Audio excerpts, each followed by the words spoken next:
It's been a long time since I did one of these tier lists, all right? I think maybe we get back in the tier list game a little bit. I'm gonna rank all the anime from winter 2025. Logo reveal. So if you enjoy the video, click the like button, subscribe to the channel. You can check out reactions for a lot of these things on YouTube. And all of the ones that I watched, you could watch the reactions over on Patreon if you're interested. All right, listen, obviously I didn't watch everything. 14 times 4 is 64? No, 56 plus another 7, so that's 63. I'm not watching 63 anime. I probably watched like 20. All right, that's about what I normally do, about 20. Next anime season, probably less. I'm not gonna lie to you, because in spring, there just doesn't seem to be like the big ones. Summer's gonna kill me. I'm probably gonna do at least 25, maybe even 30. There's just so much coming in summer. And we're gonna start off with this thing. This, I don't even know what this is. Some A-rank thing. I didn't watch that. Did I fuck up? Did I put something over that I wasn't supposed to? Where's Don Machi, dude? Are we counting Don Machi? Look, basically what I just found out is I didn't watch shit. This is all the stuff I didn't watch. This is the stuff I did watch, which I gotta say, there's a lot of people that don't even watch as much as I watched. We're gonna start off with From Bureaucrat to Villainous. You guys know I don't like villainous anime. I've been very vocal about it. I'm always talking about how much I absolutely hate villainous anime. When you guys said, hey, you should watch this villainous anime, I approached it with hesitance. I didn't think it would be good, but surprisingly, a genuinely good anime that I did enjoy. I don't regret watching it at all. The thing that made it different is obviously Grace does a lot of those middle-aged dad things. And then another thing was the game is being played by the daughter and wife. Like that, those two elements I think are what really made it stand out. And it was way more comedy driven, but not like lame ass shit, dude. It just wasn't lame. I liked it. I'm giving it a B. Now, am I gonna say it's like the top of the Bs? No. Probably closer to the bottom. Next up, Blue Box. Now, Blue Box, we're gonna talk about the second core of it specifically, and the way that it ended, I thought it was really good the way it ended. I really liked it, though, you know, it kind of makes me a little sad. It makes me a little sad because of how things end up for Hina. We love Hina. I think everyone just loves Hina. We all love her. She's fucking great. And I wish Hina got more than what she got. I also wish there was just a lot more sports talk in this. But then again, it would be probably a lot more badminton sports talk. And like, I just don't give a fuck about badminton. If it had more Chinatsu hooping, it would be an S tier.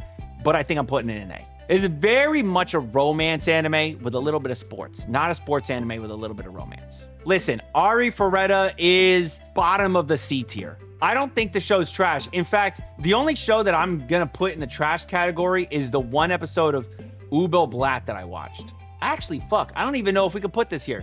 I dropped Übel Blatt because people said it wasn't gonna follow the manga properly. I didn't even think the one episode I watched was bad. So I'm gonna actually put this in I didn't watch. I don't think I watched anything to completion that was trash. Oh, never mind. Beheneko was trash. That one was trash. Oh, Guild Receptionist. That shit was trash too. Those two were the only trash anime that I watched this anime season. Arifureta's never this amazing thing. I can never look at Arifureta and be like, oh yeah, this is a great isekai or this is a great anime. It is unapologetically an overpowered protagonist, edgy isekai. It's not like it's animated phenomenally. I don't think that it's animated poorly. The story's not amazing. I don't think there's a lot that makes up for the shortcomings that it has. There's plenty of shortcomings. Back to Beheneko, it's just a reason to put boobs on screen. It's not good. And then Guild Receptionist, people were saying, oh, Rie Takahashi carried the show. No, she didn't. She did not carry the show. She's a great voice actress. Carrying the show means that the show like made it to the end or something, you know? The only thing that carried this show for me was the fact that people wanted to watch my reactions. That's the only reason I finished it. I didn't even enjoy it. She's constantly bitching about the overtime work, and yet what is she always doing? The fucking overtime work. There are so many flaws in the show. I just did not like it, okay? Flower and Ashura.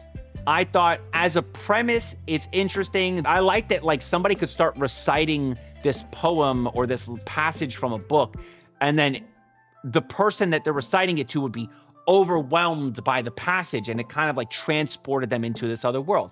That was interesting. I find it hard for me to really get into a show that is about reading. That's what they do. They're like competitive readers. So that's why, again, C tier for me. For me personally, I'm a monkey brain, I guess. I never claimed to be smart. Honey lemon soda, I think, in my opinion, is just not as good by a long shot version of like Kimi ni Todoke. It's just a very not as good Kimi ni Todoke. And that's why also C tier. It's a shoujo that embodies a lot of the similar tropes and cliches that you see in a lot of shoujos. The quiet girl that's like, doesn't have the confidence. The guy's got to give her the confidence so that way it's just, it doesn't pop at all. But it was good enough to call a C tier. You know, it's good enough to watch. It's a show that I would not recommend to other people. I would just be like, hey, check out Kimi ni Todoke, you know? Zenshu is an anime I did not expect, like through the first 6 episodes, I would have probably put this in the trash tier. As it went on beyond those first 6 episodes, it slowly made its way up. It made its way into the C tier, but then it kept on going and it made its way up into the B tier. And I'm not gonna lie to you, I think it finished bottom A. The animation for the show was great. I think the overall story was pretty interesting. So I'm gonna give it bottom A because it would feel unfair for me where it ended with the message it's trying to tell you. It just gets out of the B tier for me. Next up, the Link Click Brighton arc. It had a lot of interesting elements, callbacks to previous characters and plot lines. Season 1's S tier, Season 2's S tier. See, this isn't even Season 3. This is a mini arc between Seasons 2 and 3. It's like a flashback arc. In the Britain arc, in the English arc. Overall, I think it's just a B tier. Anyways, next up we got Ishura. Ishura is fucking peak. I am a firm believer in Ishura just being, it's so underrated, dude. I don't understand how people do not see how amazing the show is. I know it's a Disney, a Hulu show, so nobody talks about it. But bro, every single character that they introduce in this show is cool as fuck. This show has aura. Everyone has aura. And it's building up. I mean, over the course of the seasons, you have these like kingdom, country, like clashes. You have these like mini clashes between some of the big characters that they introduce. But it's building up to this tournament arc that I think we'll get in Season 3. I hope we get a 3rd season. I'm giving it an S tier. Is it the top of the S tier stuff? No. And is it even deserving of S tier? Probably not, I'll be honest with you. But I'm gonna give it S tier because I love this shit. Shonen Brain won't get it like that. Too much bouncing around for them to follow. True. Because it doesn't follow one person, I don't think Shonen Brain people could understand that. They could not follow it. Let's talk about Medalist. Medalist made me appreciate ice skating a little bit. I thought it was really cute. I thought the way that they handle Inori's growth throughout the show, when we're introduced to Rio, to where he ends up at the end, great. Tsukasa's growth throughout the show. Everyone's viewpoints of other people shifting. They see someone, they're like, oh, I think of you this way. And then as the show goes on, they're like, oh, wait, no, you're a lot different from how I expected. And it's a show about kids, dude. You know what I mean? That's kind of crazy. It's a show about like these kids doing ice skating. I'm gonna give it top of the A. I think that it is just a step away from being in the S tier. But next up, Apothecary Diaries. We're only halfway through the show. Man, the frog. There's a lot of interesting things that I feel like one big thing with this first half of Season 2 of Apothecary Diaries that stands out to me is just the lore that we've been getting. The lore on a bunch of different characters. It's something that I didn't realize so much when I watched Season 1. Everything's connected. I don't know exactly what direction they're going with it, but I think it's phenomenal. S tier. It is S tier. It is beautiful. I love Apothecary Diaries. I love the mysteries that we get. I love Mao Mao. I love Jinshi. I love all the characters, dude. We'll move on to the next one. Also S tier. S for Solo Leveling. Solo Leveling's new season was absolute fucking peak, dude. In fact, dude, hold on. I gotta make a new row. This is the S+, dude. S+, Solo Leveling was so crazy, dude. It was an insane season. It was so crazy for me personally, watching this season, seeing all of the insane battles, the insane animation. And there's actually a story progressing as well. You know, the world is starting to get to see Jinwoo. I will say that I don't know if I want to say it's ruined or made better by the fact that I watched Sister Leveling, but that element of things also adds on to this. I don't know. I don't know if it's better or worse because I watched Sister Leveling. There are a lot of moments that aren't even funny that become funny just because I watched Sister Leveling. Is that what a bridge series do to me? It is fucking phenomenal. The animation's so great. Just the aura farming of Jinwoo. It's so fucking good, dude. It's such a good show. And if it wasn't for the fact, this is where a lot of you guys are gonna be mad. You're all gonna be mad at me for saying this, but I'm gonna say it anyways. This would be my anime of the season if it didn't air at the same time as the second half of Orb. If we are counting Orb as part of winter 2025, Orb was the best anime I watched this season. Because for me personally, I am always going to lean on storytelling more than big flashy fights. That's how I feel. The storytelling in Orb is phenomenal. The quotes, the life lessons, the character growth, everything about it is so amazing. I absolutely love Orb. And so that's why for me, I'm gonna say it was my anime of the season. If we're doing that, if you wanna say Orb is not, it does not qualify as anime of the season because it did not begin in winter and it began in fall, well, then I guess it's my anime of the season for fall. And then we have to have a conversation about Orb versus Dandadan. It's really up to you. How do you want to handle it? I'm just talking about specifically for the anime I watched during the winter season. It is also deserving of being in the S+ category. I don't think Solo Leveling is a solo in its tier.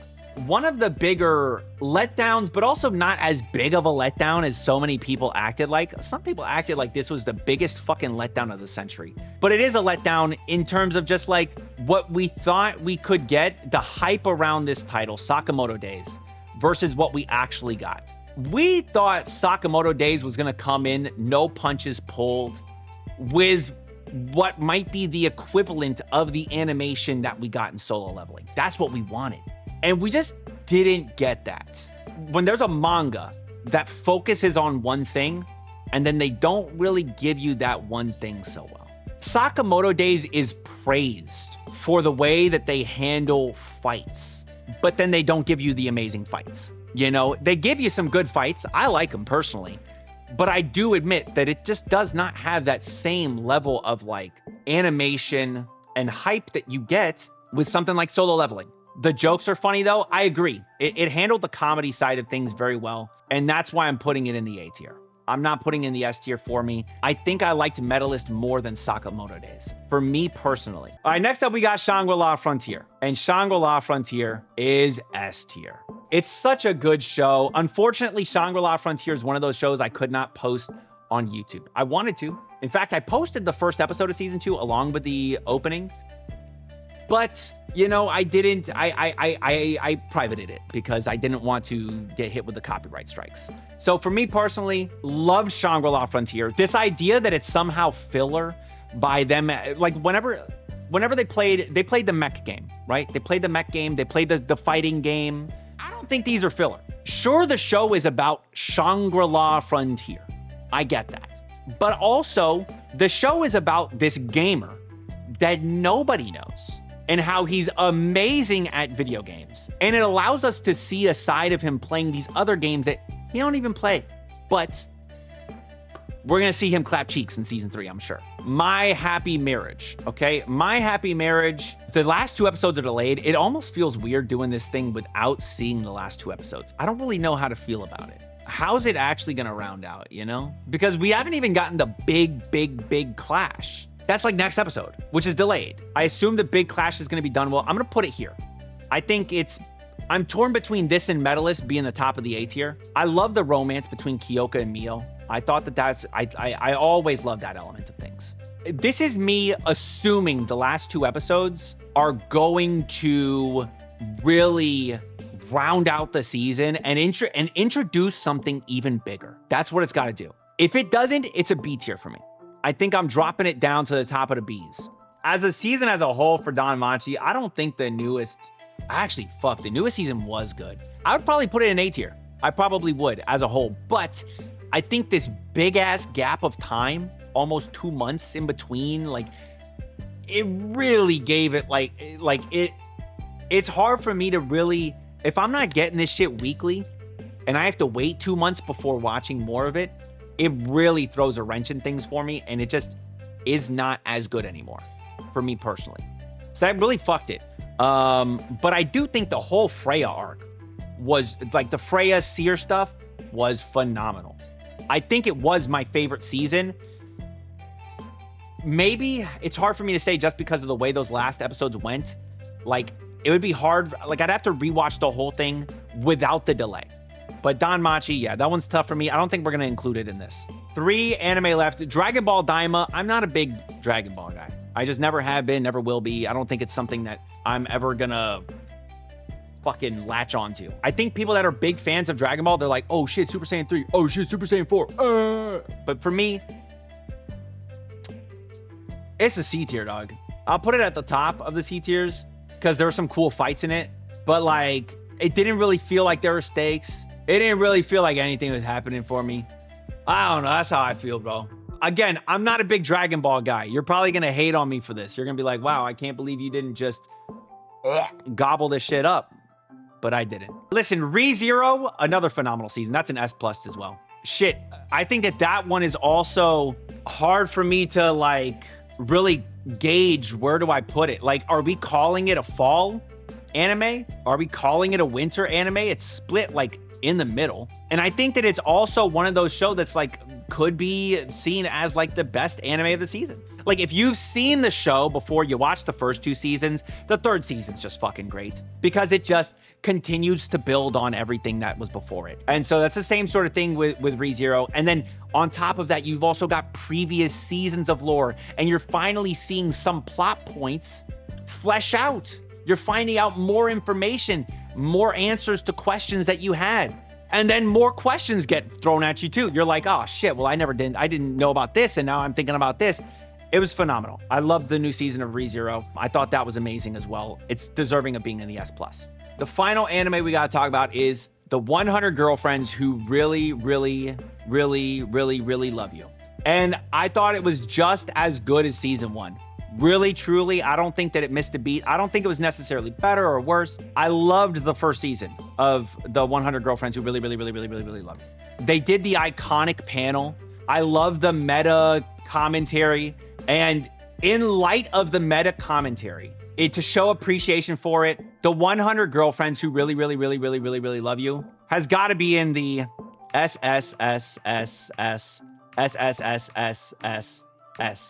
tier.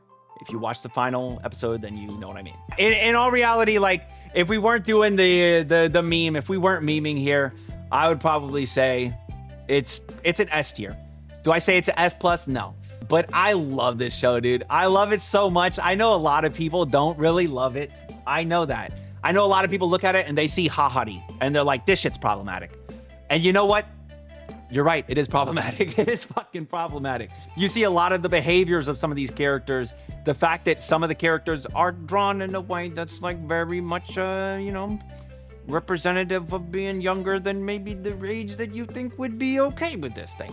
And I get that. I understand. But at the end of the day, this show is a big fucking joke. It really is. It's just silly, goofy, funny. And that's what I see. Outside of Hakari's just